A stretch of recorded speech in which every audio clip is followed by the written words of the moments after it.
Okay, we're ready. Hello, everyone. Good morning, good afternoon, good evening. Thank you for joining us today. I want to extend the warmest welcome to our speakers and audiences to today's webinar entitled Indigenous Stewardship, Fulfilling Our Responsibilities to Land and Community. My name is Edson Krenak. I'm an Indigenous rights activist and the lead on Brazil at Cultural Survival. Before we get started, I'd like to share some few housekeeping items with you. This event is being live streamed on Cultural Survival's Facebook page and YouTube page, and it's being recorded and will be posted on www.cs.org. Interpretation is available in Spanish. To access, please click on the globe icon on the bottom navigation bar to choose your language. Questions and answers will take place at the very end of our presentation, if the time, of course, permits. You can use the Q&A function to ask your questions. If you like what you learn, please donate at cs.org/donate. This webinar is organized by Cultural Survival. We are a 50-year-old NGO and Indigenous-led nonprofit based in Cambridge, US, with 29 staff members in 10 countries. Cultural Survival advocates for Indigenous people's rights and supports Indigenous communities' self-determination, cultures, and political resilience since 1972. Cultural Survival envisions a future that respects and honors Indigenous people's inherent rights and dynamic cultures, deeply and richly interwoven in lands, languages, spiritual traditions, and artistic expressions, rooted in self-determination and self-governance. We do this through a four-pronged approach: grant-making, advocacy, capacity building, and communications. Today's topic, Indigenous Stewardship, Fulfilling Our Responsibilities to Land and Community, is the theme of our latest issue of the Cultural Survival Quarterly that is dedicated to discuss Indigenous land stewardship, the struggles to secure Indigenous land rights, and our rights and responsibilities to our ancestral territories as Indigenous peoples. Today, we are bringing the voices of Indigenous leaders across the globe who are risking their lives to secure land titles, protect their territories from extractive industries, and rematriate and restore land, get land back to its original stewards, and ensure that traditional knowledge is passed on through our Indigenous language and arts. Indigenous peoples are fighting for the future of our planet and to protect the remaining biodiversity on Earth. I have really the pleasure and the honor to introduce our panelists. I would like to start with Dr.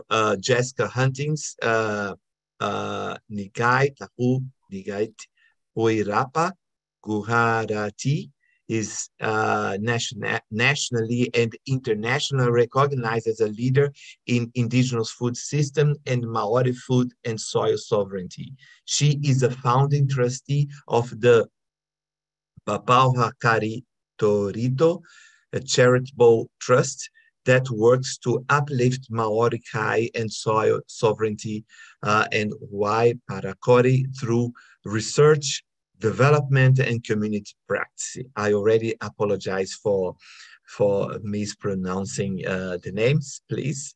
But Dr. Hunting, she lives on 12 acres and is a Hua Parakore verified Wanu food grower. She has been a member of Te Waka Kai Wara, the Maori Organics Authority, for the last 2 decades.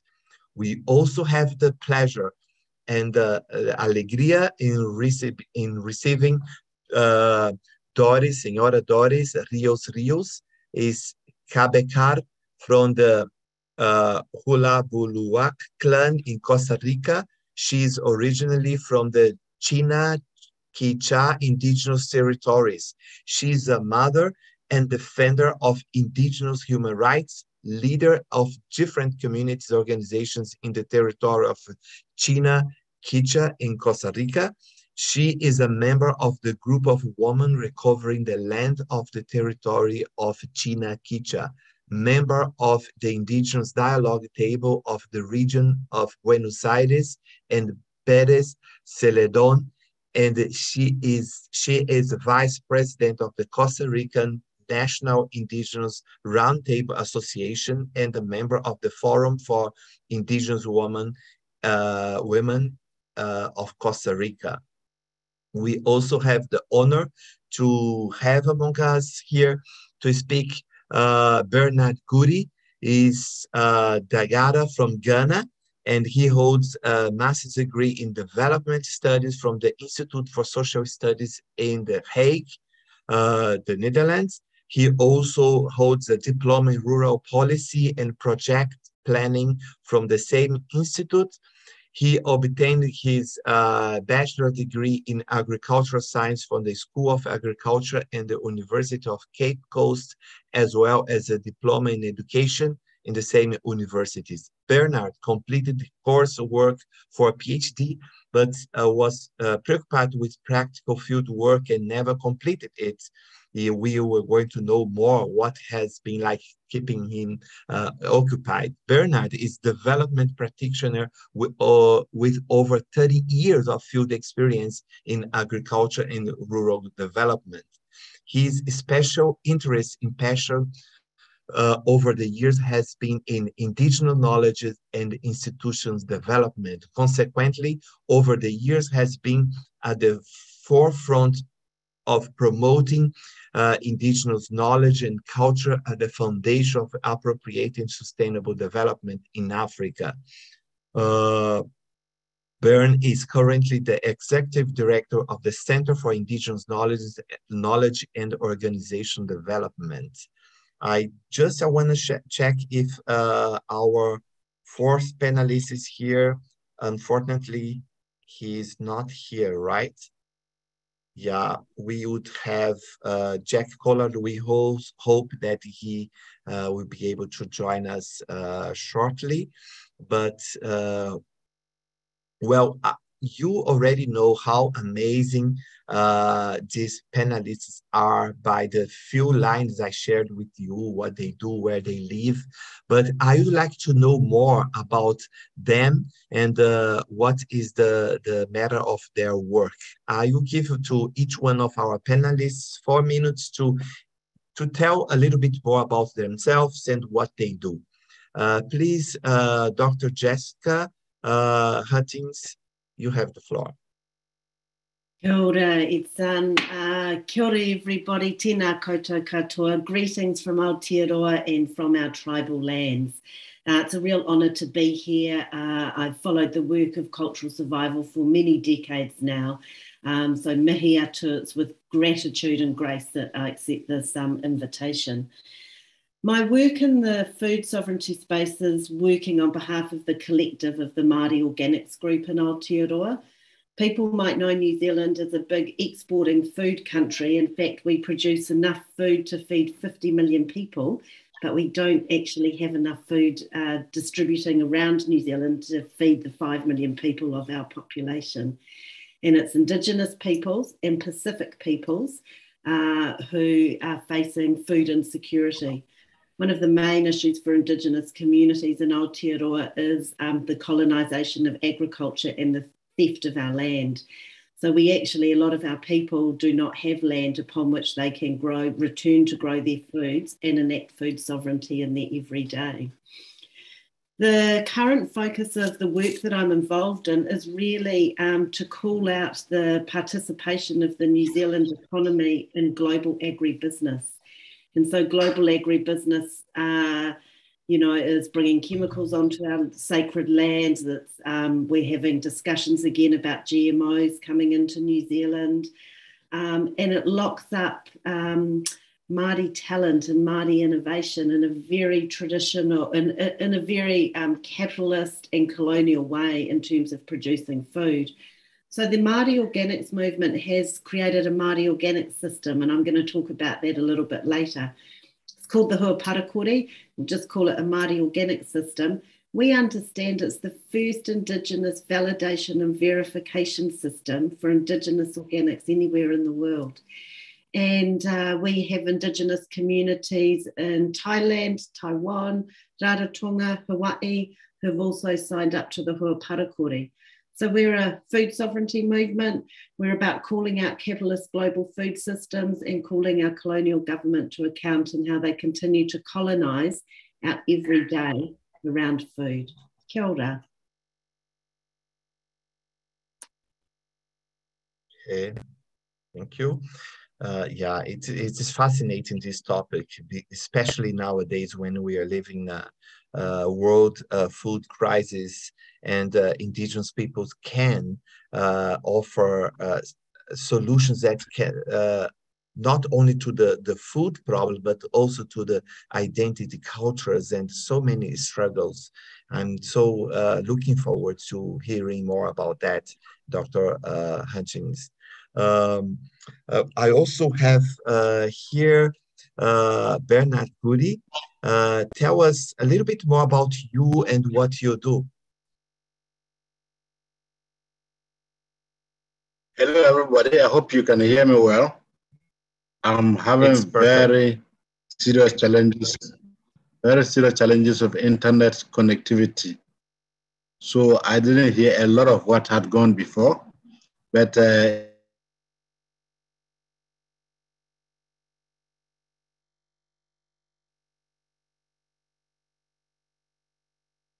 yeah, unfortunately, we are having some challenges with his internet.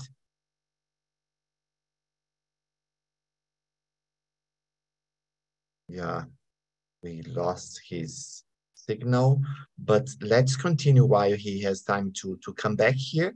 I would like to invite La Señora Doris to tell us a little bit about her, about her people and what she does. Hola, hola, de nuevo, buenas tardes, saludos a todos, un fuerte abrazo a la distancia, súper contenta y agradecida por la invitación a este espacio. Bueno, como saben, yo soy de Costa Rica. Costa Rica tiene 24 territorios y 8 etnias. Mi territorio está ubicado en el sur de Costa Rica. Es un territorio que tiene una particularidad porque fue reconocido en el 57 como territorio indígena.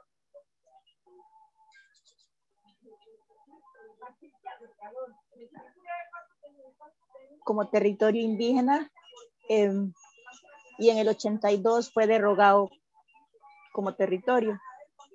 Mi territorio en el 82 fue la primera violación del Estado hacia el territorio cabecarí. Y desde ese entonces empezamos a sufrir mucha violencia y nuestra lucha empezó porque los compañeros y compañeras del territorio emigraban a otras partes del territorio y mi territorio estaba a punto de desaparecer. En el 2018, en el 2001, se reintegra por un decreto ejecutivo al territorio como territorio de nuevo, pero en el 56, cuando fuimos reconocidos, fuimos 7,000 hectáreas. Y en el 2001, que nos integran el territorio, desde 7,000 pasamos a ser 1,100 hectáreas. En el 2011 se hizo un estudio y de esas 1,100 hectáreas, ni siquiera el 1% estaba en manos de la población indígena. Entonces pueden entender la problemática en tenencia de tierra que teníamos como territorio, y un territorio reconocido en un papel, pero en la realidad con una necesidad grande y problemas demasiado grandes. Y en el 2018 se comenzó un proceso de recuperación de nuestras tierras porque hubo un momento que la comunidad tuvo que decidir en desaparecer o seguir insistiendo como territorio indígena aquí en Costa Rica. Y la decisión de la comunidad fue recuperar nuestras tierras.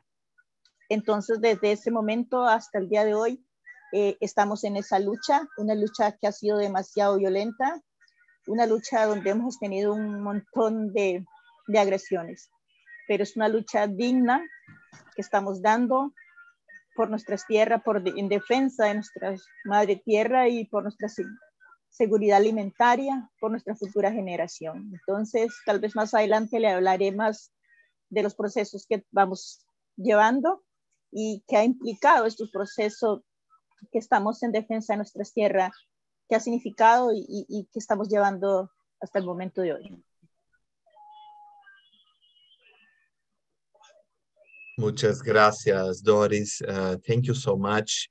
I know it is to defend Mother Earth, we have to be brave, to use the resilience of centuries that our indigenous peoples have been practicing, exercising, and strengthening.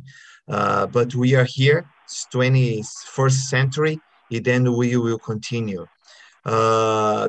Bernard, I see that you are back. I hope you are able to talk to us now. Yes, unfortunately,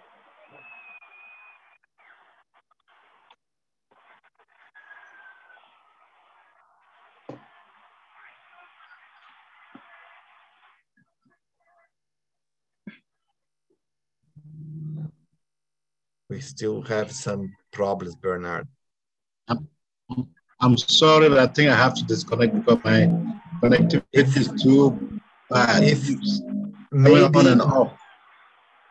Okay, maybe there are other things connected to the internet or browsers, something like that. If you can just keep this link open and close the other browsers or other devices connected, might help. Yeah, it's just coming on and off. Okay. So I'm not too sure. I can even hear well. So I think just go ahead, and there shouldn't be an impediment. I'm very sorry. Okay, go ahead. Let's try.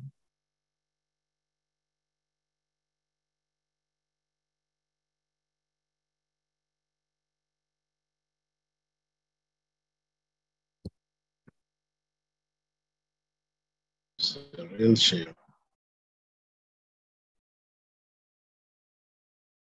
Hello? Hello? Hello? Sorry, I think I have to leave. I think I'm an impediment. So just go ahead, enjoy, and I hope next time I have better connectivity. Sorry. Oh, I'm sorry. I'm sorry that you have to leave. Yeah. But we can learn more about, maybe you ask the CS team to share in the link to his article on our CSQ, and then you can learn more about the Bernard's work, amazing work he does in Ghana. And then it would be maybe useful if you have questions about his work. We can honor his interest and support and work he's doing. We can send forward him your questions or comments. We'll be glad to keep this contact and to bridge maybe eventual partnership or friendship with Bernard, because it's really, really amazing what his work is there. Well, the link is already here. I heard while I was listening to Dr. Hutchins and Doris about their work, their introduction, one word that we couldn't not hear is colonization, decolonization. Also in Brazil, we experience two phases of this the colonization that is still going on. First one is related to what Dr. Hutchins said about food decolonizing agriculture. Unfortunately, Brazil is a country that has huge farms. Agriculture in Brazil is huge, is vast, is powerful. However, the people in Brazil is poor. The people in Brazil, we have nowadays, I saw, read today in the news that 10 million people are have difficulties to find to eat 2 or 3 times a day in a country that is number one, the champion in agriculture. That's the reason why we need to decolonize agriculture. And Doris, you were sharing about the struggle of your people, of indigenous people in Costa Rica to reclaim your lands. We face the same situation in Brazil, and you can see many people like Pataxó people, Xocleng, Krenak are retaking their lands because the state is completely failing to fulfill its responsibilities to protect human rights, to protect indigenous rights. But speaking of fulfilling responsibilities, I would like to learn more about the work you do in your land. I'd like to know, to ask Dr. Hutchins again to tell us about her work and what is land stewardship for her. What she's doing, you are doing, better saying, on food or decolonizing agriculture in your country. Please. Thank you, kia ora, son.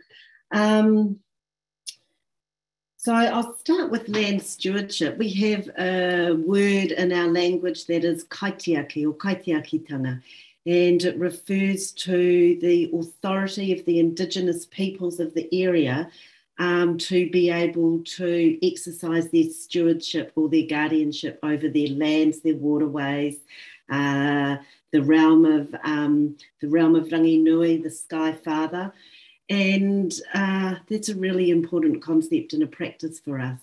It has, however, been co-opted and colonised in some ways. It's now found its way into environmental legislation, which then leaves it open to the law to be able to interpret who then is a kaitiaki. So while we have Māori concepts for understanding what a stewardship is, for what stewardship is, we have to work really hard to police those boundaries of that. Everybody wants to be clean and green in New Zealand. And so one way that non-Indigenous New Zealanders often come to that is by co-opting, I just call it stealing, Māori terms or misappropriating Māori terms to explain their relationship with the land. Just give me 2 seconds, I need to turn my PowerPoint on.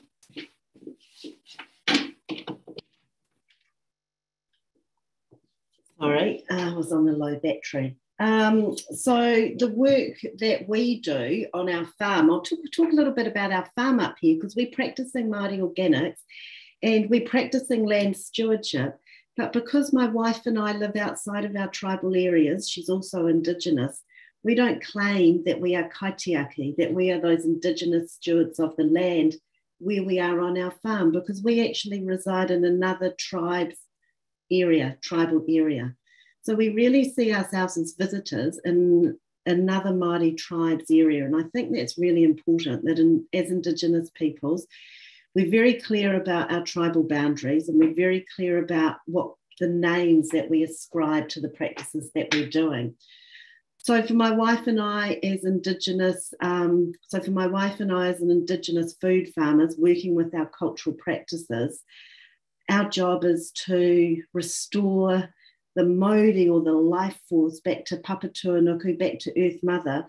But more importantly, our work recently has been around soil health, and we've, really thinking about how we can uplift the mana or the prestige of the deity of soil, of Hini Ahuoni. Soil in all Indigenous cultures is so revered. We all have atua and deity and gods that we refer to when we talk to the soil. Yet colonisation, we know, has stolen our lands and our soils. Colonisation in the everyday through agriculture rips the soils and the deity apart through mechanised agriculture, poisons our deity through the application of fertilisers and pesticides, alters the absolute genetic structure and the sacred makeup of soils through the imposition of GMOs on lands. So for us, our politics more recently has been around how can we elevate the mana, the authority, and so mana is a really important tribal Māori concept for us. How can we elevate the prestige of soil so we can think about it in a different way? And so for us in our food and farming practices on our little farm at Papa Whakarito, we don't use machinery. We're not that big, but we also too would choose not to use machinery.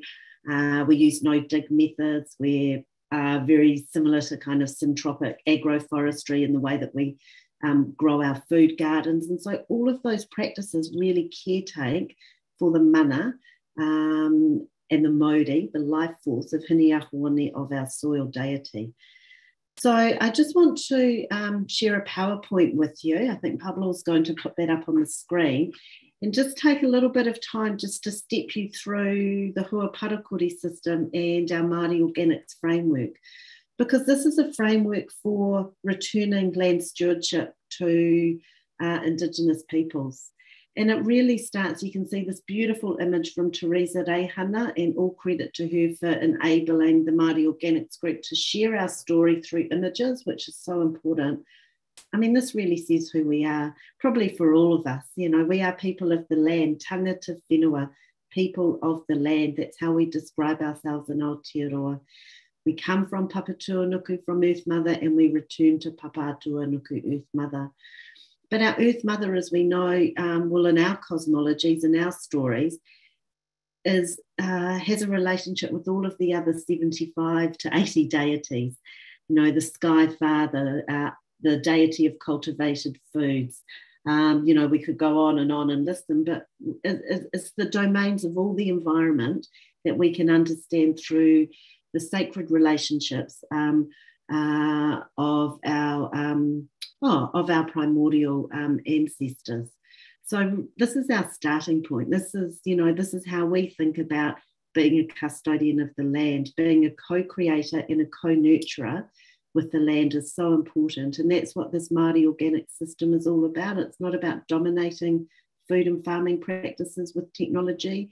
It's actually about listening. It's about doing less. It's about coming back to aligning our consciousness with Earth Mother, with the soil, and through enhancing those Indigenous practices that our tūpuna, that our ancestors practiced, but doing it in a way where we can recover those knowledges, because a lot of them have been lost since colonisation. Next slide, please, Pablo. Thank you. So the Māori Organics group, we're called Te Waka Kaiora. Later on, I'll put the link in the chat. Really encourage people to have a look. We're a movement.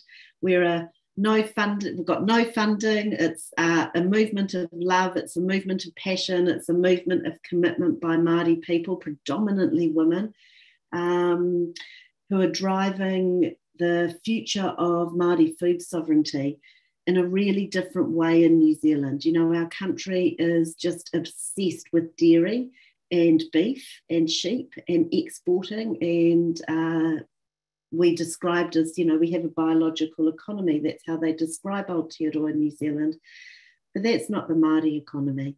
You know, that biological economy is dependent on a whole lot of inputs from a colonial global capitalist food system, you know, in terms of inputs, fertilizers, pesticides, oil for transporting and exporting. It's situated in the precarity of global markets. So we're looking to create different types of food economies to be able to feed our people again, but also to enact land stewardship. Next slide, please, Bernard. Next slide, please, Pablo. Thank you. So this is our mark. This is the Hua Parakore. And this is an easy way to describe it would be a Indigenous verification system for Māori organics or just for Indigenous organics. In our little country of 5 million people, we have 4 organic certification systems. They're all Pākehā, they're all white, they're all colonial. None of them provide a pathway for us as Indigenous people to tell an Indigenous food growing story or practice. So what's really disturbing about that is sometimes we have non-Indigenous growers growing Indigenous crops that's organic, and Indigenous people don't reap any benefits from it. So there's misappropriation going on within the organic food system.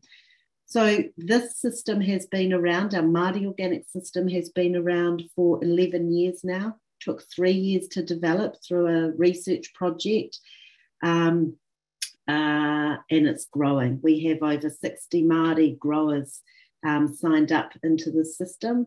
And it's really also too about restoring the connections between Māori as food growers and to rebuild our Māori food communities again. So if anybody's interested, any Indigenous communities are interested in joining our system, as we say, no mai hara mai, welcome aboard. There's a lot of room for everybody in our waka, in our canoe. We are Te Waka Kai Ora, the canoe of good food. Gosh, that's so bad when you translate Māori words into English. But it's, you know, I welcome you on behalf of the organisation because it's together, joining together as Indigenous peoples that I think we're really going to save our food systems. Just a couple more slides to go, Pablo, if we could just move to the next one, which explains what the Hua Parakore, the Māori organic system, is based on. Now, I know these are all Māori words, but I'm just going to do a quick little explanation of them. I've already talked about mana. Mana is about the authority and the prestige. So how within our food and farming practices are we elevating the mana of the natural environment? Our system asks you to think about things from an Indigenous standpoint, whereas other food growing systems or Western organics doesn't account for indigeneity at all. Mauri is a principle or a value that refers to life force or energy, vibrancy. And for me, it really comes alive when I'm making compost. And I'm really seeing that biological activity happening in the compost. And so we call that mauri, that's life force, it's vibration. Whakapapa is about genealogy. It's about, first and foremost, understanding the cultural standpoint from which we grow food on. So as I said at the beginning, although my wife and I are Indigenous and we're Māori, we're living outside of our tribal areas. And we are on a little farm outside of our tribal area. So we're really clear about the genealogy of the land and not to, I suppose, claim anything that erodes the rights of the tribe of whose tribal areas we live on or live within, because most of our lands in New Zealand have been colonised and are now all in private ownership and subdivided and, you know, cut up left, right and centre. Wairua is a beautiful value. It refers to spirit. And this is about how we bring spirit and spirituality in the realm of the realms beyond the physical realm into food and food growing practices. And this is really at the heart of it. You know, for me, it's at the heart of it. This feeling that actually we can grow food that's full of wairua, that then imbues that wairua or that spirit into us as Indigenous people. So the notion of returning to eat our cultural, spiritual landscapes again. And so then we, you know, it's a process of healing, really. We come back and we eat that food grown in spirit, of spirit, from spirit, and then we receive that spirit when we consume that food. So it's that full kind of holistic and connected experience. Te Aotearoa refers to the natural world, and this is about ensuring everything we do in our food and farming practices, that we see it within that big picture of interconnections.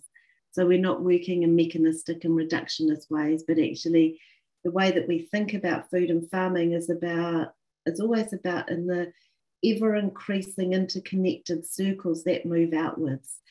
So it's the total antithesis of reductionist and mechanistic ways that Western science asks us to look at the world, and it's coming back to more interconnected and holistic ways. And then this last value, so important, māramatanga. And it's really, this is, you know, our elders, when they developed these values for Māori organics, were really clear that this was a really important value. Hard to describe it in English. It's about a sense of knowing. It's about a space of enlightenment. It's about when we have that connection as a food grower or a consumer of food, someone who's eating food, that actually we're part of a bigger consciousness that is all one. And so we're not enacting Māori food sovereignty selfishly for ourselves as individuals, of course not as Indigenous peoples, it's for our families, for our tribes, for our wider community. But within that sense of oneness, there's a sense of a vibration that we are creating. And that's really important. You know, food, we have a proverb in New Zealand, he kai te rongoa, he rongoa te kai. Let food be thy medicine, let medicine be thy food. And this is at the heart of the Māori Organics group. Food is medicine. Medicine is food. And the benefits of that medicine is māramatanga, is the sense of oneness, the sense of enlightenment, the sense of Indigenous knowing, the sense of coming back to feel foodscapes again with our Indigenous senses. So these are our values. There's a farm management plan that we ask producers to complete. It takes 3 years to become fully Huaparakuri verified, just like in organics. You know, that gives enough time to transition practices to Huaparakuri, and it gives enough time for the land to heal if you need to undertake remedial activities to clean up soil or residues from soil.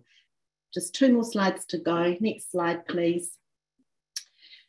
So our whāraki, or our foundation, our mat, is about having safe food through Māori food communities. So rebuilding Māori food communities. They were devastated in colonisation, absolutely. You know, like most Indigenous peoples, we suffer the consequences of high rates of NCDs, non-communicable diseases, because we're eating a colonial food system that is not ours. So Māori Organics is based on sustainable land management practices, no tolerance to GMOs, nanotechnology, synbio, the list of new technologies just goes on and on. Unlike other parts of the world, we're fairly free of GMOs. We don't have it growing in, I'm going to say in the wild, you know, like you can't grow GMO crops in New Zealand. It has to be in containment. So we're still, you know, in that borderline. And so we've got a really good opportunity to actually save organic seeds for the rest of the world in New Zealand that are GMO free, because of GMOs being spread through South America, Europe, you know, India. We're an island nation. So it's going to be hard work convincing our government and the lobbyists of the science industry, but this is a very important kaupapa or issue for Māori Organics, is to keep the pressure on around GMOs. And this is really hard because there's a lot of people within the Māori innovation space, Māori people, Indigenous people, who I'm going to describe it as falling for the lies of science and innovation companies, you know, the promises of GMOs. And so people don't want to miss out. So this is, you know, we're really joining hands with other Indigenous communities in this fight. And it's been a fight of resistance for the last 20 years for us, 20, 30 years. As I said, we're pesticide chemical free. It's about building resilient Māori food communities. What this is for us, tikanga is just the word for cultural practices, is that this Māori organic system is an ability, gives us the ability to actually practice our culture in food and farming, and not practice colonial agricultural practices, but to come back and practicing our own. And the last thing is that actually our system marries up or aligns with the New Zealand organic standards. So it gives our producers an opportunity to call themselves organic in New Zealand, as well as Indigenous organic, the Huaparakuri.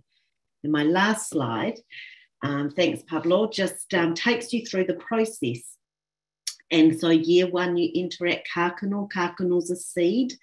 And you receive a workbook and you complete that workbook, and it just asks you all of these questions around food and farming and your practices, but it asks them through those values that I went through before. So this is why it's worked, I suppose, with other Indigenous communities, is because a lot of our values are very similar. And so we're not telling other Indigenous communities or, you know, other tribes. It's very hard to build anything national in New Zealand that's Māori, because we have so many tribes and so many tribal differences. So what our system is about is that it provides enough room for all Indigenous peoples and all tribes in New Zealand to bring their own cultural differences or their own tikanga into their expression of Māori organics. Year two, tipuranga, so that's when we're starting to grow. We're emerging from that kākano, that seed, and we're starting to grow, and you're deepening your practices of the hua parakore or of Indigenous organics. And then year three is when you're awarded the hua parakore. So it's a wonderful network. We actually got a Zoom meeting tonight with everybody in the hua parakore system, and we're having the opportunity to look down a microscope and look at soil microbes together, and to start to reclaim our stories and our kōrero again around hiniahuoni. So what do we see when we look down a microscope? What do our divine Indigenous senses tell us when we look at soil at that way? And why that's so important is because we have to reclaim our knowledges back. They were severed, they were lost. And, you know, if we want to rebuild Māori food communities, that's about reclaiming our knowledges alongside our practices. So I'm excited to spend the evening tonight looking down a microscope at soil microbes. So that's the end of my presentation.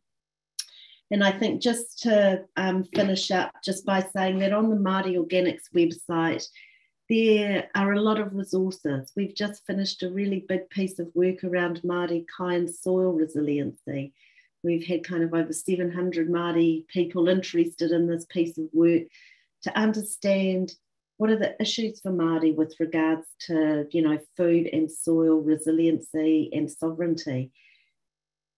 And just quickly, you know, one of the key enablers for Māori communities that came out of that piece of research was around mana atua. So that's around our deity again.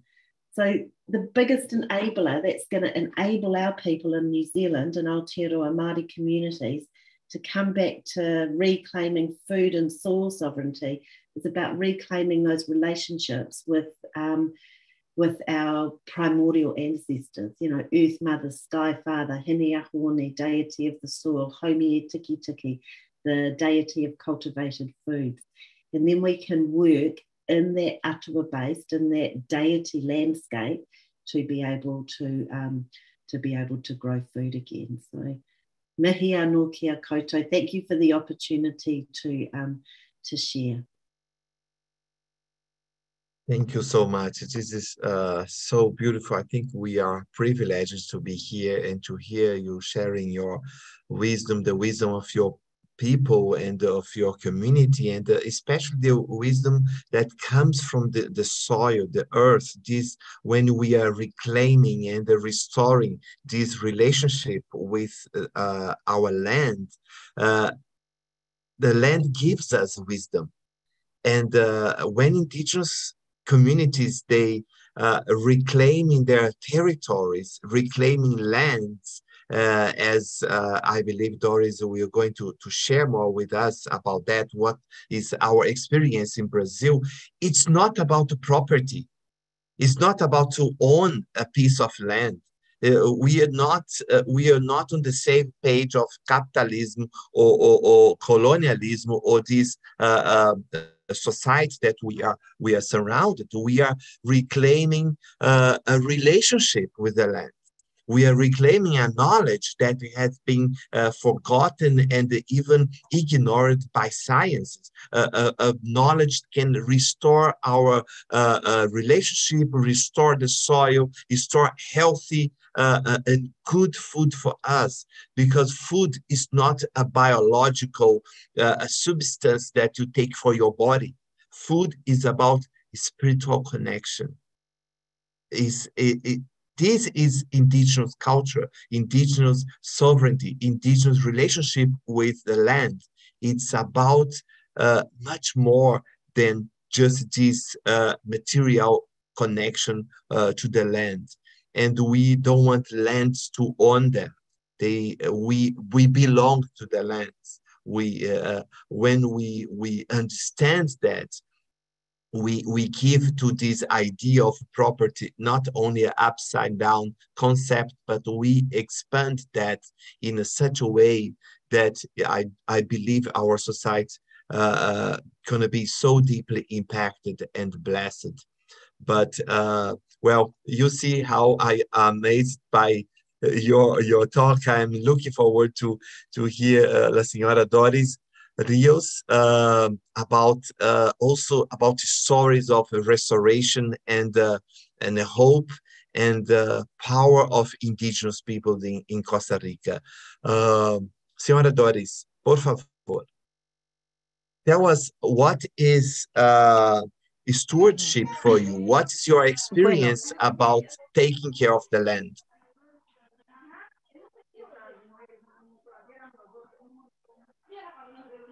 Bueno, es una pregunta muy importante porque te hace reflexionar grandemente en qué significa el cuidado de la tierra. Yo creo que primero voy a empezar a nivel de Costa Rica. Tenemos una ley que fue emitida en el 77, la ley 672, una ley que tutelaba a los pueblos indígenas.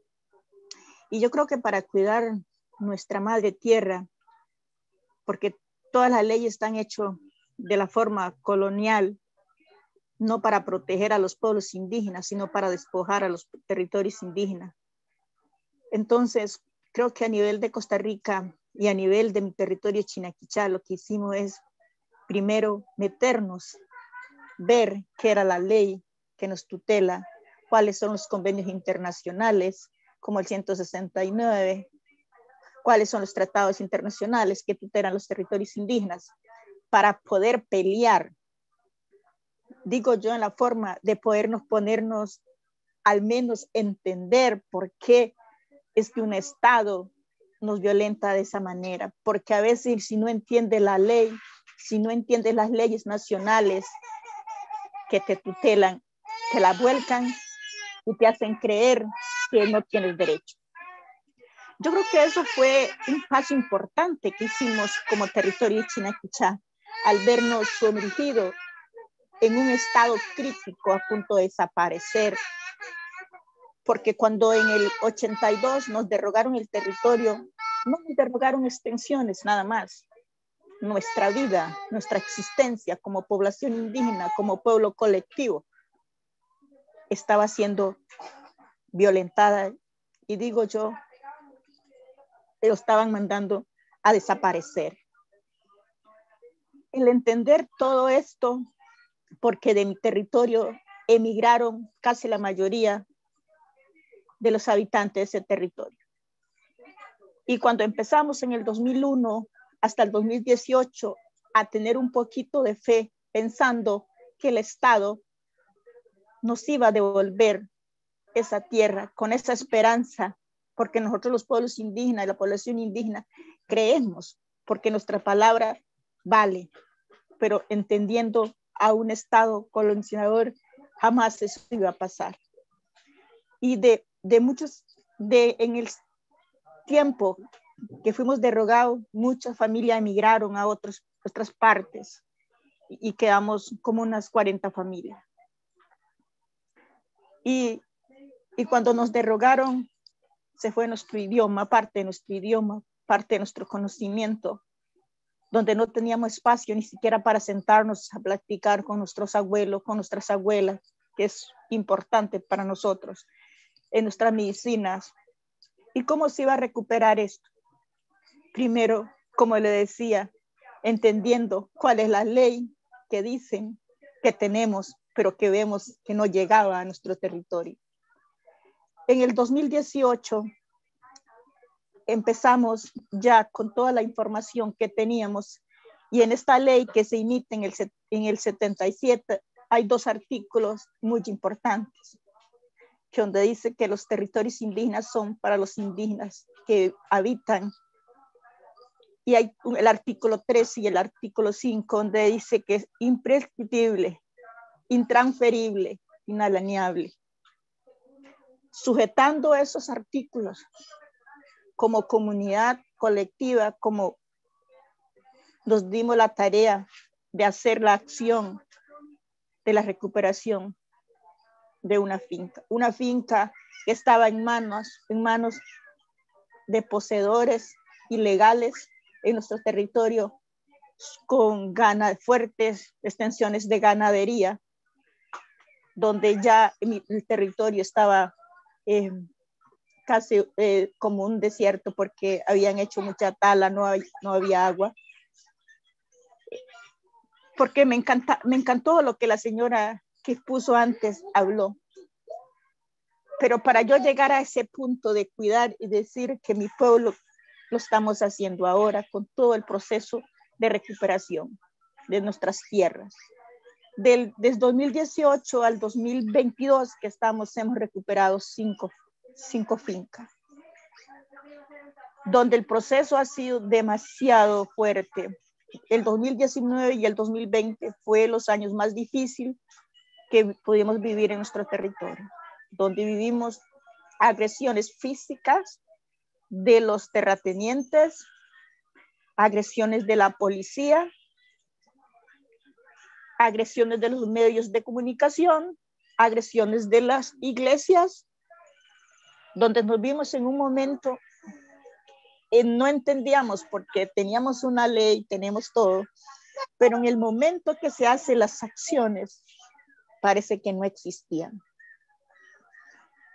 Pero el día de hoy yo te puedo decir que esos momentos difíciles, porque nos tocó lo que es correr entre las montañas, entre los potreros, huir, pero también cuando tuvimos que pararnos como territorio lo hicimos, y hasta el día de hoy estamos en este proceso que nos está llevando a un camino diferente a lo que tuvimos antes, a una autonomía hoy que podemos hablar de nuestra seguridad alimentaria, donde podemos sembrar con nuestras manos nuestras semillas propias, donde estamos recuperando nuestras semillas propias, donde estamos fortaleciendo, rehabilitando nuestra espiritualidad, nuestra cosmovisión, con esos lugares sagrados y importantes para nosotros.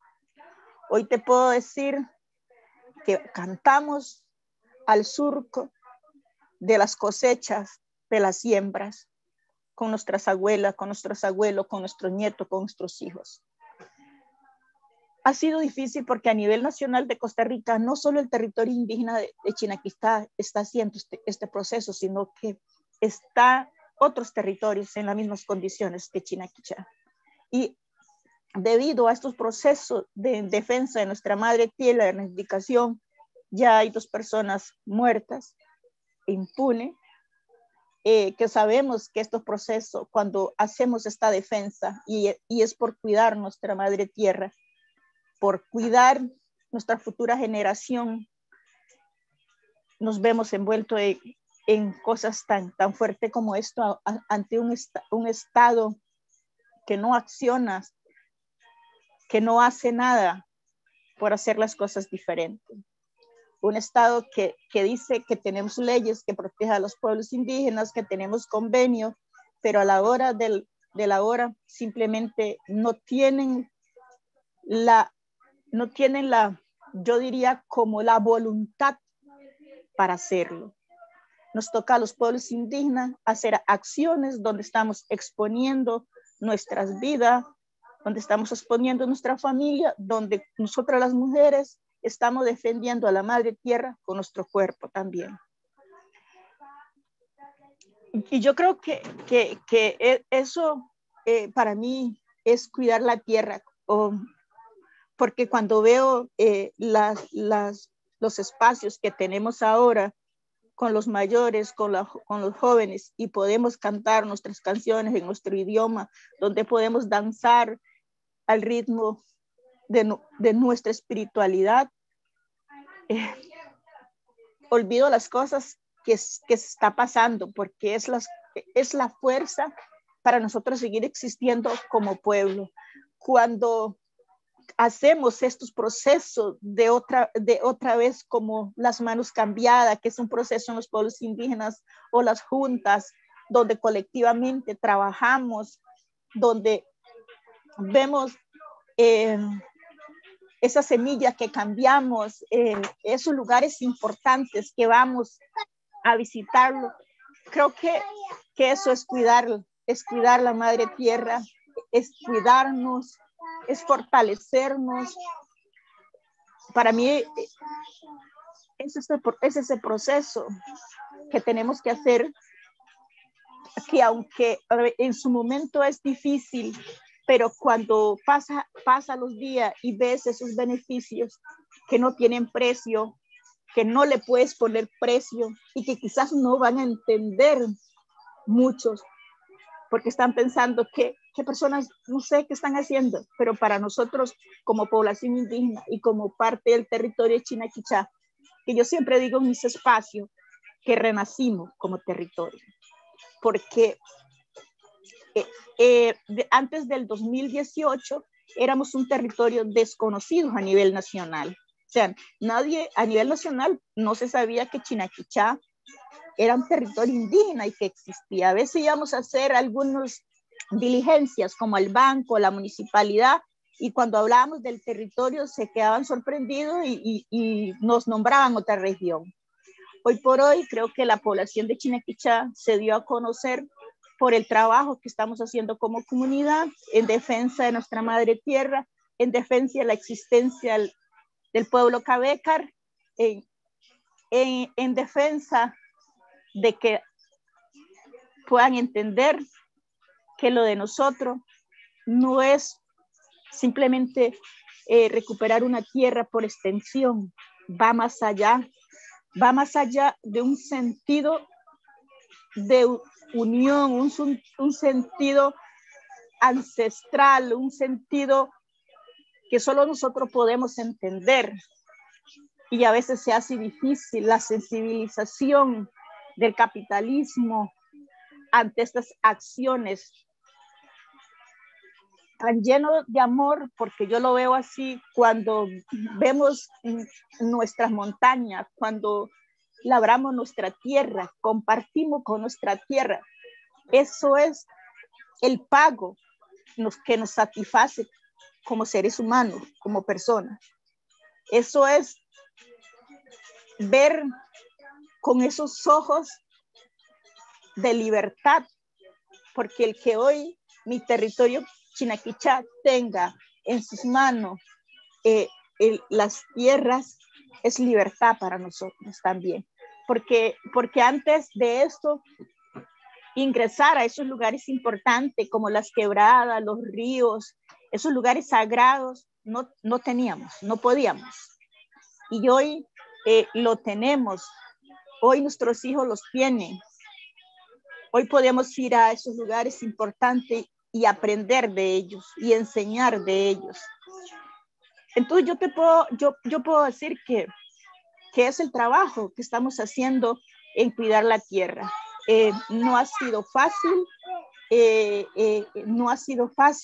pero ha sido una sensación de construcción, diría yo otra vez, de renacer como pueblo indígena, de aportar ante mi país y decir, aquí estamos, respétenos, tenemos cosas importantes.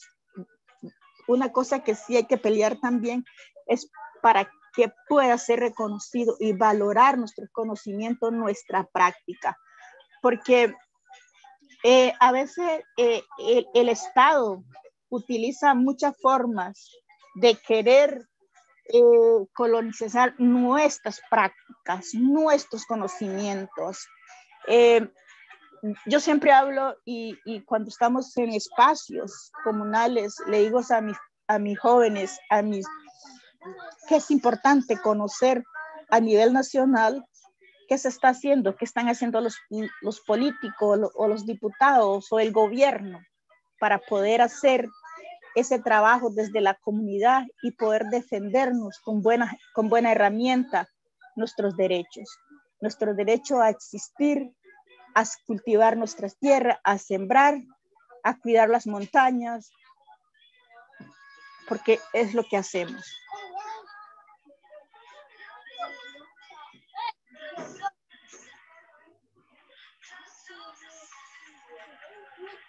Thank you, Doris. Impressive, this fight, this struggle of your people. You know, in Brazil, we also face this kind of invisibility that many people, they don't know if some areas there is still indigenous people. Then I just want to remind you to mute yourself, guys. Oh, I hear someone here, please. Yeah, thank you. And this struggle to not only reclaim our lands, but also to be visible, to be respected, to be considered, to have the right to live and to be as a community we have also is part of our fight. I would like to share something with you, Chu, before I ask my second question, and also after that we are going to hear and to read the questions from the audience. I would like to remind you that we have here at the bottom of your screen, you have the Q&A button. You can click and ask your questions. We have some questions here already. We'll be discussing there those questions shortly, but I would like to share with you a slide. Let me see here. Don't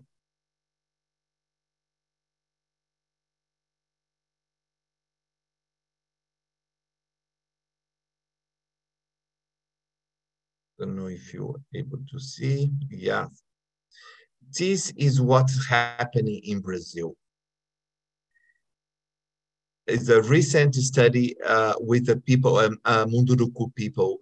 The same situation is happening to Yanomami people and many others, that the state allows, and sometimes, like in Brazil, promotes mining operation, these violations of the land, violations of our territory, and the consequences over other species, over fish, of trees, plants, rivers, and the human beings is devastating.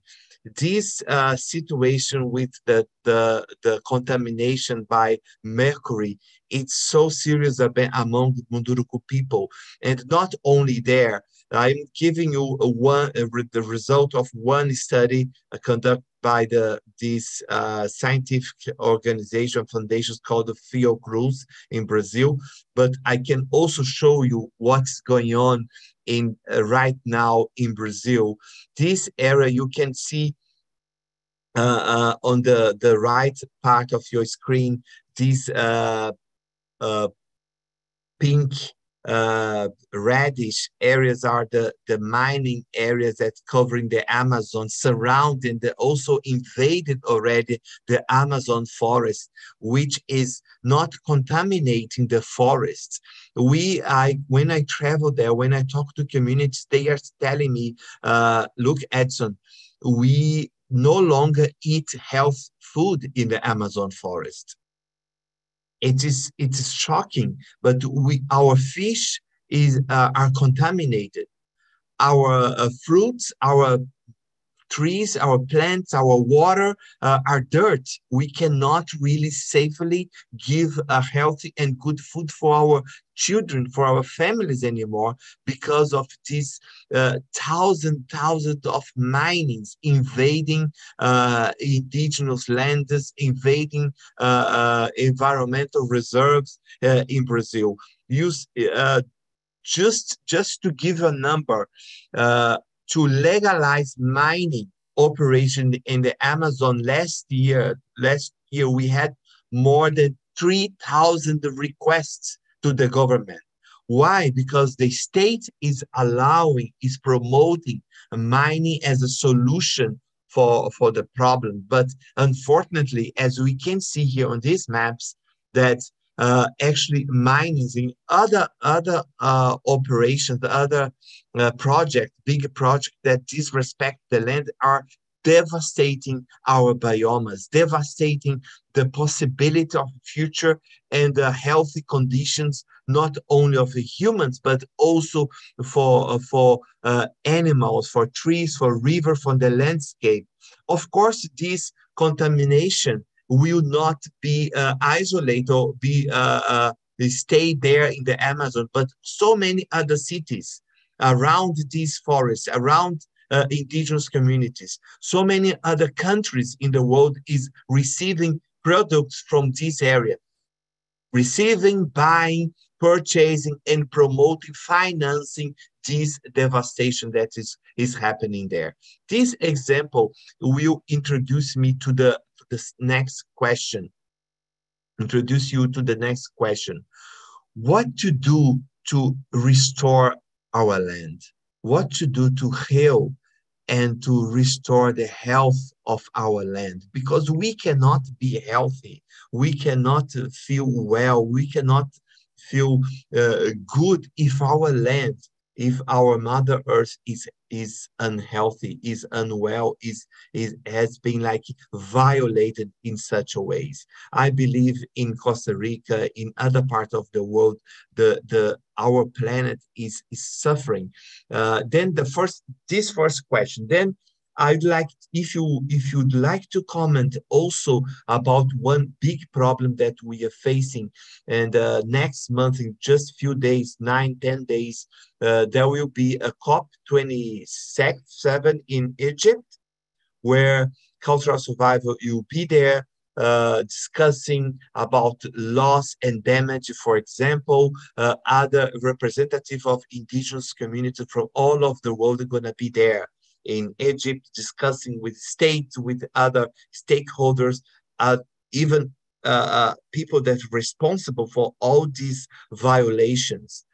And what are the impacts of the challenge of climate change when we consider the stewardship of our lands?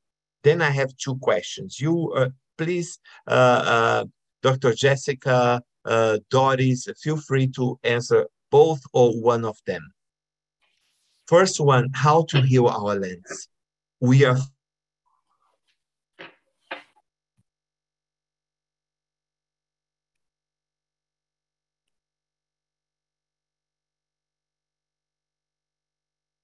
change when we have the solution, as you shared with us, to restore our wisdom, our culture, our lands. Once we restore that, what to do with the climate change? What to do with the challenge of global warming? Thank you. Big questions. The big question on how can we heal the land. For us, that hua parakore, that Māori organic system, is a process and a way to come to healing the land, but it heals us as people, as Indigenous peoples. It awakens us. And so we have to, we tangata whenua, people of the land, we are the land, we are connected to it.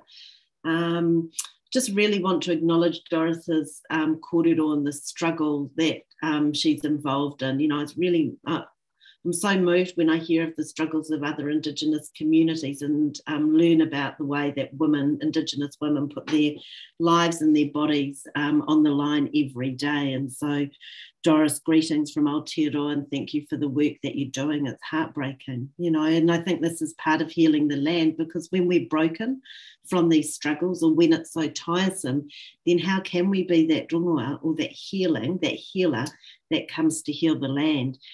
And so from a personal standpoint, you could talk about this at a political level, but for me, because I'm an Indigenous food farmer, it's about tuning into vibration. So what is that vibration? What is that consciousness, that we're working with? And then how can we as Indigenous peoples tune into that, and then tune into the vibration of the land to be able to heal through vibration? I mean, like I said, there's many other things you could do. You could play in the policy space, you could create programs and all of this. And probably like many of you, we've been working in those spaces for a really long time, and it's exhausting and it's a struggle without ends.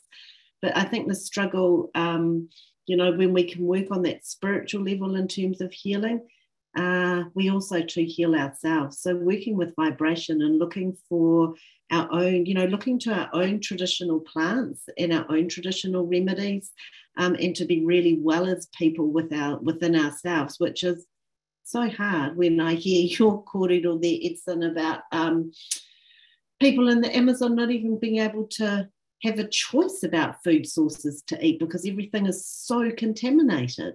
I mean, that is displacement from lands because you actually have nothing to eat. So you have to go and move somewhere else.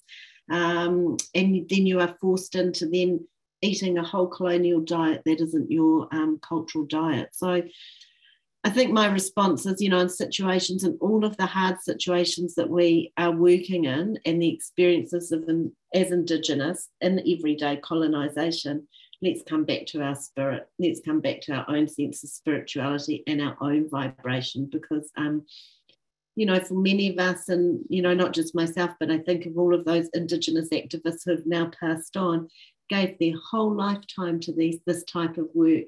And many of them really sit towards the end of that struggle. So how do we keep ourselves well? How do we keep going? Doris, how do you look after yourself? I hope someone's feeding you, you know, really healthy food. I hope you're getting the rest that you need to be able to do this work because we can only heal the land when we're really looking after ourselves. So that's my response to the first question. In terms of the second question, yes, the copper's coming up. You know, climate change in Aotearoa is devastating for Māori communities because we're a coastal peoples. And so, you know, a lot of the maraes or the tribal meeting houses or areas where our people settled when they first migrated here from Polynesia is along the coastlines, which now we're going to be in a position where actually a couple of our communities have experienced managed retreat. Because it's just not going to be possible to continue to live there. So when you move Indigenous peoples, a tribe off their land, away from their tribal meeting houses and their cultural sites, how do we negotiate that? And how does that, you know, how does that happen? So there's two things going on here. There's a Māori climate change movement led by some fabulous people who are really calling out the extractive economies that New Zealand plays in because we're a massive contributor to climate change, especially with dairying and greenhouse gas emissions from agriculture. And Māori play in that space, you know, in that conventional agriculture space, and we contributed to it. So it's not black and white. We can't just say all Māori. It's like there's a hegemony within our community like there will be in every community. So we need to call that community out. But then at the same time, there's Māori climate activists who are going hard and calling it out and trying to activate resources and try to present different opportunities for transition, you know, transition economies to take place. Māori, you know, Indigenous peoples, especially in the Pacific, are the peoples who are going to be impacted from climate change, yet we're not the ones who have developed these extractive economies, and yet we're asked to play and to participate in them all the time. So it's just what we have to live with now in our everyday is climate change. We see it on our farm. We now see water running. We've had the wettest last 3 months. I've been here for 18 years on this piece of land. Never seen water run in these ways, running in places where I've never seen it before. There's actually been nowhere for water to go because the water table's been so high. And what that means for food growing is actually everything kind of rots from the stem up and out, which is just devastating when you're trying to grow crops and feed people. That actually nothing is predictable at all. And we're bracing ourselves for summer because usually, you know, we go from one extreme of too much water, don't know what to do with it, try and catch as much as we can, to then summer, don't have enough water. How do we get through the summer? So it's just one extreme to the other. There's not really a balance there. So we have to learn to adjust our food and farming practices. So Soil resilience is a really important one for us in climate change. You know, the FAO tell us there's only 50 harvests left globally because of soil degradation. So what are we doing? You know, how can we look after our topsoil? How can we grow topsoil? How can we enhance our farming practices to grow topsoil? And just in closing, I saw there was a question in the Q&A that was around tilling. And I understand, you know, in some situations and in some countries, yes, that is your practice and that's what you have to do. And I'm not making a kind of an essentialist statement that we all need to stop tilling or mechanised agriculture, but it's about finding a balance and about having kind of maybe other regenerative practices working alongside tilling, so that you're cover cropping or you're using animals to be able to do the work that machineries did. So, you know, what are those transition agricultural practices that we really need to look into? If we've been doing something for generations because of colonisation, then of course our mindset's going to tell us, oh, that's what we need to do. That's how the land works. We're used to getting this profit. We actually need to transition our mindset into other what we call raw order or regenerative practices for food and farming and soil health. Kia ora, just leave it there. Thank you very much. Thank you. Doris, what are your thoughts on that? I will repeat the question. My question is was about how to heal the soil, how to heal the land. Once we reclaim it, we are reclaiming, we are living, walking on the land that is sick, contaminated, right? And the second is how you and your community are dealing with the climate change.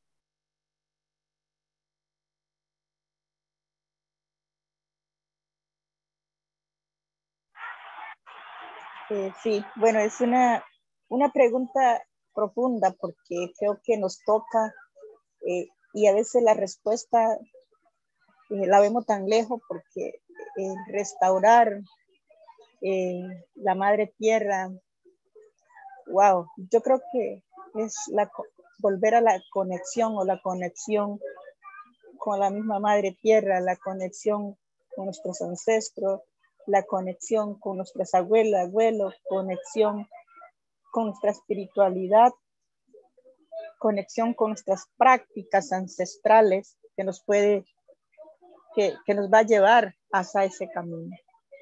Esas prácticas que debemos no dejarlo de hacer, hacerlo día a día, poder transmitir a nuestra futura generación, a nuestros hijos, a nuestros niños, hacerle entender que es la única arma que tenemos ante un cambio climático tan abismal que estamos teniendo. Yo creo que eso sería la forma, ¿no? Nosotros los que estamos haciendo ahorita con esas tierras que están bien maltratadas ahorita porque su práctica anterior que lo tenían era ganadería, cultivos bastante químicos, nos está costando, lo estamos viendo porque estos 3 años de recuperación las tierras están tan compactadas que lo que sembramos cuesta que pegue. Lo que estamos haciendo es hacer que vuelva a crecer los árboles, las matitas y tener esa paciencia que nos toca tener, ayudarles porque sabemos el maltrato que ha sufrido la tierra y que posiblemente va a llevar décadas para que vuelva a restaurarse otra vez. Como le decía, yo creo que es buscar esa manera ancestral de hacer como esos abono orgánico de la misma tierra, ese compost que nos ayude a rehabilitar la tierra. Yo diría que eso es. Y buscar también, diría yo, articular con otros territorios, con otras organizaciones, el conocimiento día a día de poder hacer este trabajo en conjunto con todos aquellos que tengan conciencia que necesitamos hacer este trabajo con nuestra madre tierra para rehabilitar nuestra madre tierra. La segunda pregunta Diría yo que me va a costar contestarla. ¿Qué podemos hacer ante este cambio climático? ¿Verdad que así la pregunta? What are the challenges your community are facing related to climate change? Pues, wow, sí, lo que venía diciendo es como hacer entender a la mayoría o a la sociedad que necesitamos cambiar de nuestra mente muchas prácticas que están haciendo daño a la madre tierra y que están generando este cambio climático, aunque lo vemos muy lejos, porque a veces esas contaminaciones vienen de empresas fuertes de otros países, de prácticas de un capitalismo que le va a costar entender que necesitamos cambiar nuestras prácticas de nuestros trabajos. Creo que el reto de mi territorio es seguir insistiendo en nuestras prácticas ancestrales, en hacer conocer nuestras prácticas, cómo estamos haciendo ahorita el trabajo dentro del territorio, dentro de las fincas, qué beneficio nos está generando tanto a la naturaleza, porque puedo hablar desde hace 3 años, cuando entramos había nacientes de agua que estaban secos y ahorita están fluyendo. Yo no necesito que me crean, necesito que vayan a ver que ella es viva, que ella tiene vida y que ella está agradecida y que esa agua que está saliendo ahorita, que está fluyendo, es porque estamos haciendo un proceso de cuidado. Entonces, yo creo que el reto es seguir insistiendo en el trabajo que venimos haciendo, trabajar con los niños, con los mayores, que es fundamental en este proceso, los mayores, sentarnos y ver esas prácticas que practicaban ayer y seguir transmitiendo, tener espacio donde podamos hablar de estos procesos, ¿no?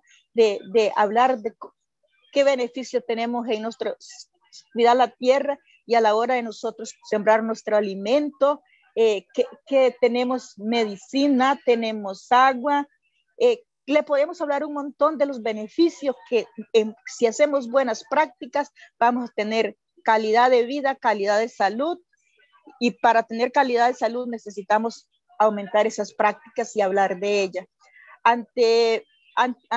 Yo no he entendido cuando hablan del cambio climático, cuando ni siquiera los estados quieren reconocer el conocimiento y las prácticas de los pueblos indígenas, que es el motor que creo que en Mesoamérica y el mundo, si preguntan dónde están las montañas, las nacientes de agua, están en las poblaciones indígenas.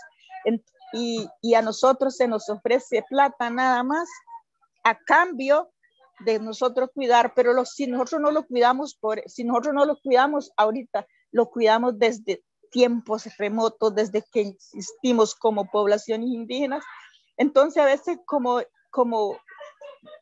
hablar ante un cambio climático y qué podemos hacer, la verdad que me duele adentro de mi corazón, porque es tan simple cambiar nuestras formas, nuestras mentes y nuestras prácticas que están haciendo tanto daño a nivel en estos cambios climáticos. Thank you very much. Thank you. I think we learned a lot about that. Well, we have some questions here and also some comments. I will be reading and sharing with you. You feel free to answer or to make more questions. Then we in a few minutes, we are going to wrap up our webinar. The first one actually is a comment by Maria Martinez. Maria Martinez, welcome back. I think it's the second webinar. I see her here participating. Thank you for your participation. She's saying that indigenous people from Costa Rica should investigate about cédulas reales given by the Spanish crown. Also, Brazilians should investigate those titles as well.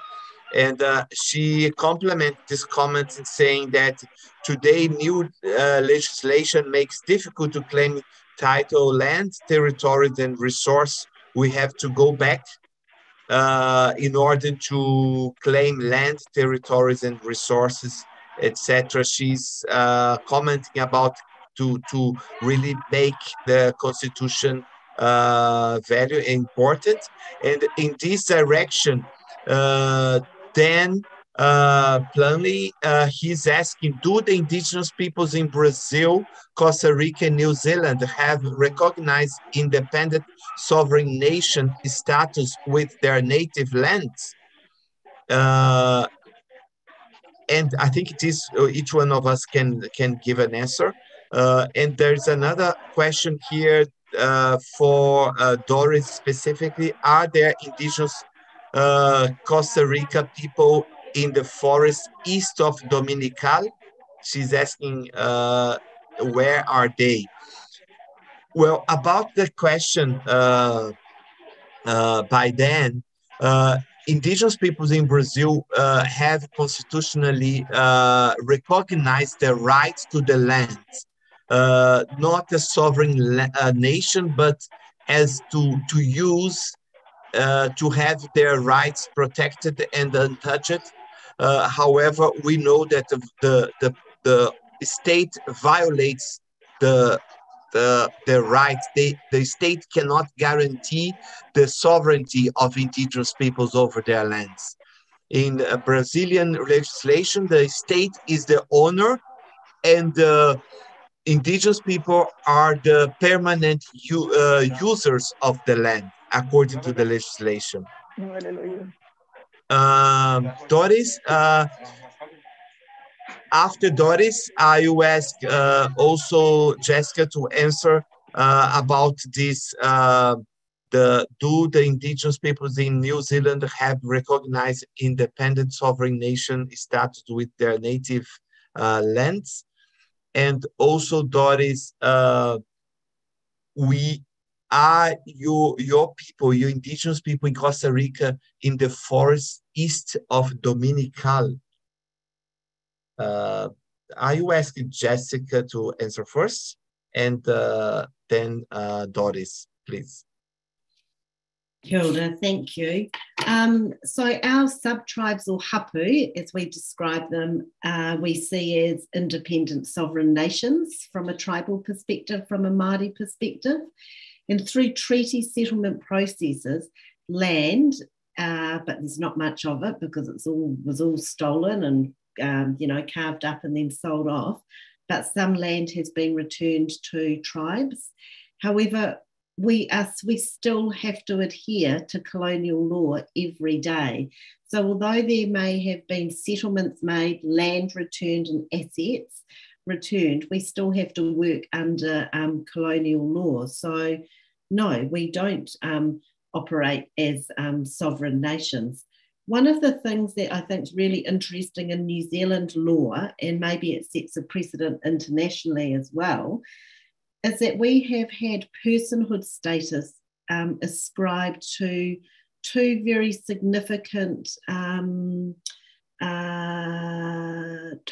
or entities.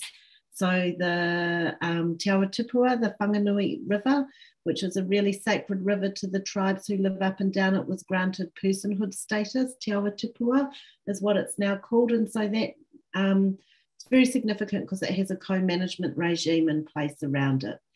And similar to Urewera, which is was a piece of conservation land managed by the Colonial Department of Conservation that has been now given personhood status. So that's a new type of legal status in environmental law, which seeks to uplift Māori and Indigenous values and relationships with those entities, with those taongas. So I think that's interesting. But we we express our indigeneity and our self-determination every day, but we're still in this total locked up process of Western colonial law around everything that we do.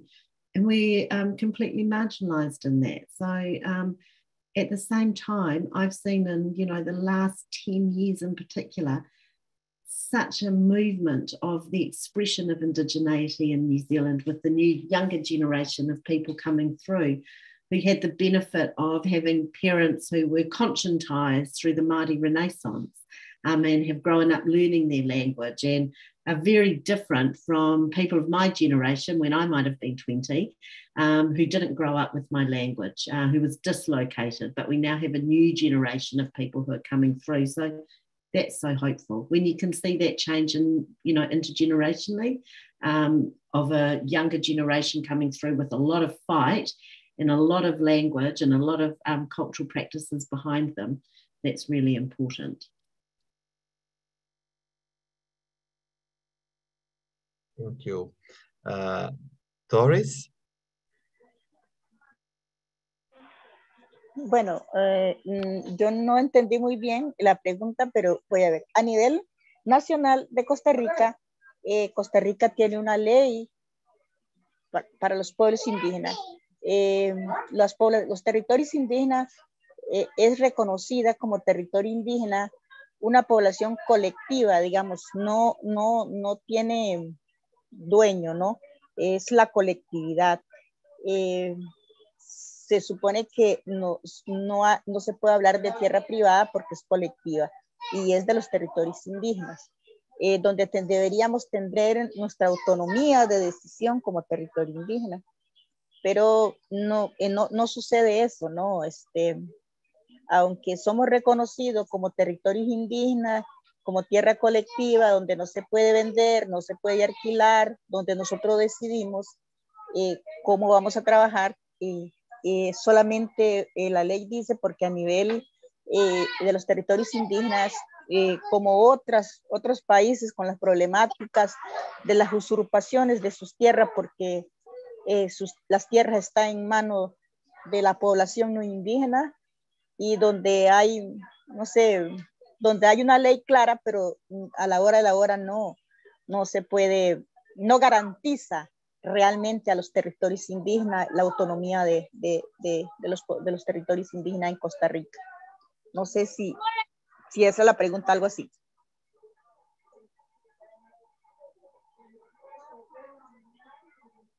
Yeah, thank you very much. There is a very quick question, Doris, about where are the indigenous people in Costa Rica? In the forest east of Dominical?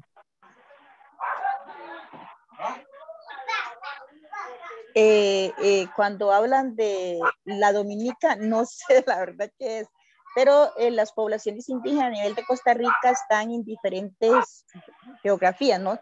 Hay territorios en el Caribe, hay territorio en el norte, en el central, la central, y a nivel del sur-sur y a nivel sur. O sea, estamos distribuidos a nivel nacional de Costa Rica en diferentes partes. La que mantiene más zonas montañosas es la parte del Caribe, donde están una parte grande de pueblos indígenas.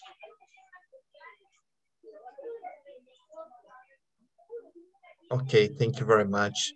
We have now I just received news that our panelist Jack Kohler is here, and I am really thrilled that he could make it and it's here with us. And we unfortunately we had this amazing discussion.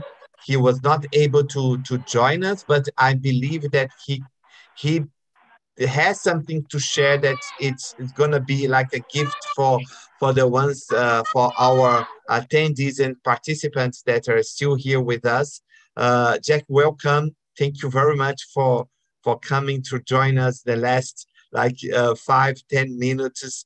I will look. I introduced our other panelists, but I will do just to not take your time. I will ask you to introduce yourself, talk about your people, then what you do, and related to stewardship of our lands, the responsibility of indigenous peoples of our lands. We have discussed all these topics here today. We discussed even about healing the land, reclaiming the importance of traditional knowledge, etc. But it's really, really great that you are here, and I would like to give you these 5-10 minutes that we have left to give you your consideration, to share your thoughts on that.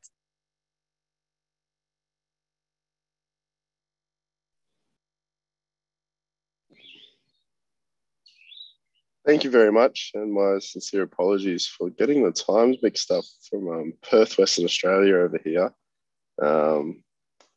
Yeah, my sincere apologies. I'd like to start off by acknowledging my ancestors in my ancestors' language, the Nyunga language from the Wajak area. So yeah, but yeah, no naking kayo wa ngalaking ni jawang kaning ni chipidi ngalaking. And you're calling. Nijera bidi ngalaking dema the bank abo ma mangarwala bending in the ba la jena calling nijera buja. Kayo wa ba la bidi wal bending ba la jena ngalaking nija. Karaji ngalaking nija. Kura lang nija buja karaji. So I acknowledge that all of my grandmothers' grandmothers and all of my grandfathers' grandfathers who cared for all of our countries a long time ago, and as they walked those tracks, as they cared for the land, they are the very same ancestors that are with us today. They carved the paths that brought us here today, as we share our knowledge and our wisdom and our unique experiences as Indigenous peoples. So from a Nyunga perspective, so Nyunga country is in the southwest of Western Australia, and we are the largest block of Indigenous peoples in so-called Australia, making up 40,000 people across 14 different clans. And our story is not a unique one. In 1838, we were first colonised. We've had first contact with the Nyidang, the white people, and our close proximity, the issues are still very prevalent today. So almost 200 years of close proximity, and what now we see is this closely interdependent paternalistic relationship in which we went from relying on them for water, for tea, and for sugar, after all of our watering holes were poisoned and after our native foods systems were disrupted, and after our kids were stolen as well. 50% of all Nyungas were part of these stolen generations where the kids were taken from the mothers and raised by the church in these environments where they were subjected to mental, physical, and sexual abuse. And that trauma still very much lives today. And so that trauma has taken us away from connecting with ourselves. In order to care for country, you need to care for yourself. You need to care for your family, care for your community, because it's that holistic approach. So while there are property laws that are an issue for us here in the city about how we can about how we can care for our country, which is now covered with cement.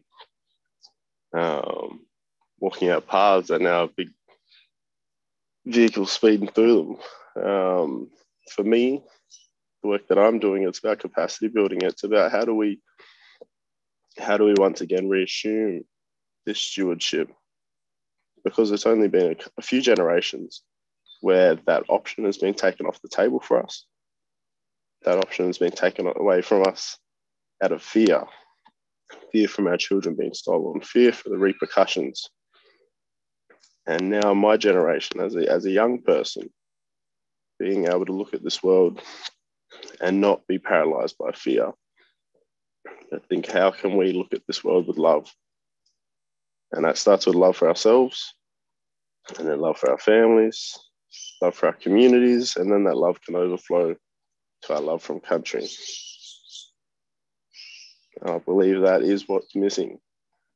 And that is why us as Indigenous peoples have the answers, is because this way of loving oneself, this way of loving everyone and everything around us is a uniquely Indigenous way of interacting with the world.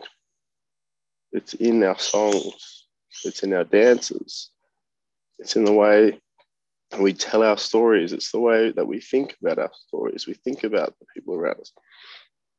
Deeply embedded there is a culture of love. We should compare that with the culture that has been imposed upon us, the culture all around us. That is what's missing. So for me, I'm doing stuff with youth, trying to figure out ways that they can look at themselves with love, not with all of the resentment, all of the everything that comes from the racist stereotypes and misconstruence of who we are as people.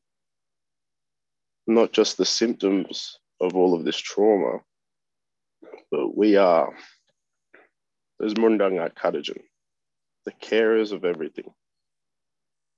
And that's why it will take everybody, from the language teachers to the diplomats, to the storytellers, to the healers, the carers. It takes everybody to achieve what we're trying to achieve, which I believe on this grand scale is self-determination for our Indigenous peoples as we go back to our old ways and lead that way of caring for each other and then caring for country.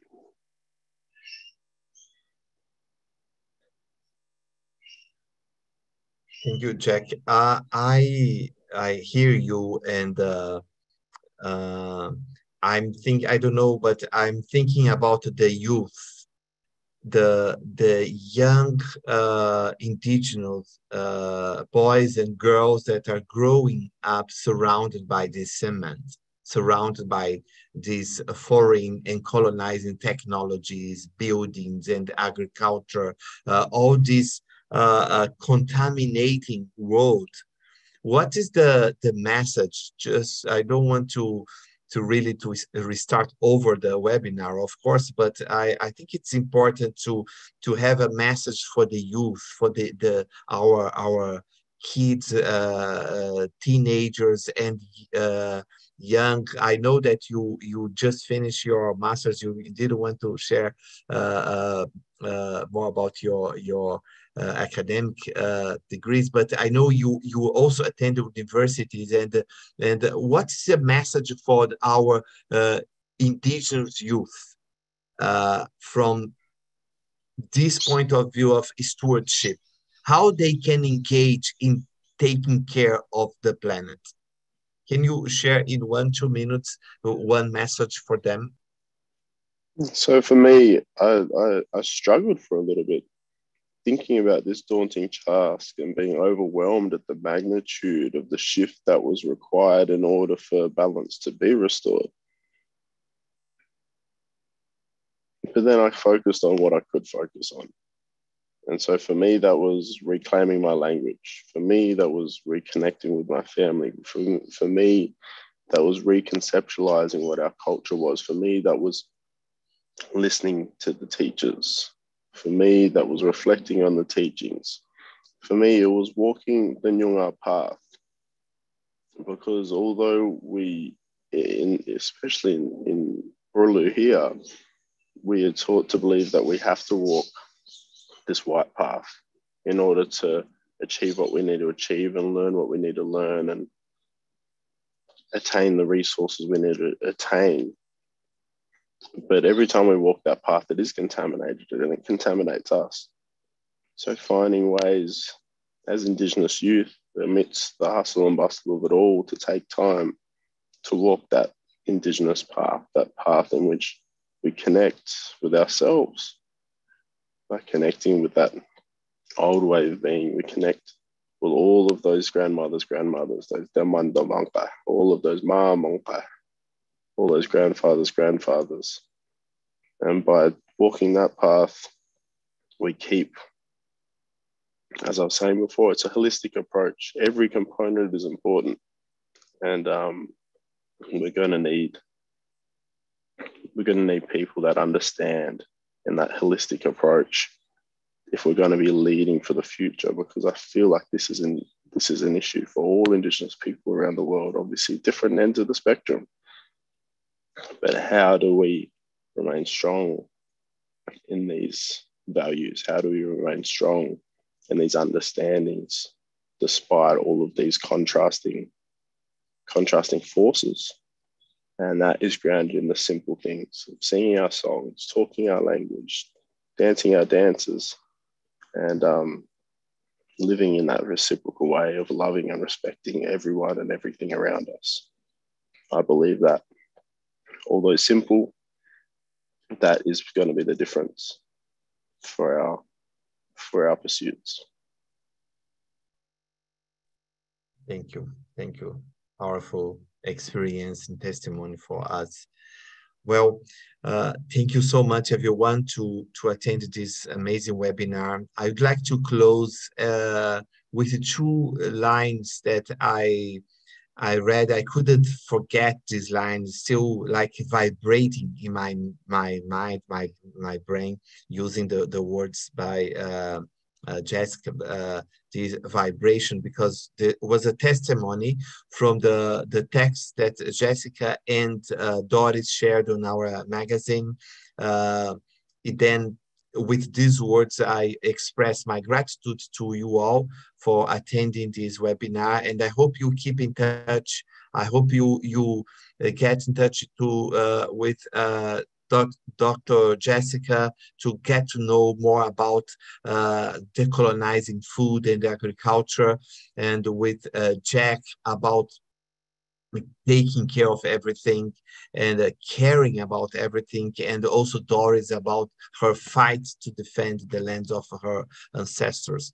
The lines are from Doris' experience. Her people is the territorial recovery processes have gone through stages of learning, pain, joy, and love, where many people continue to fight and resist.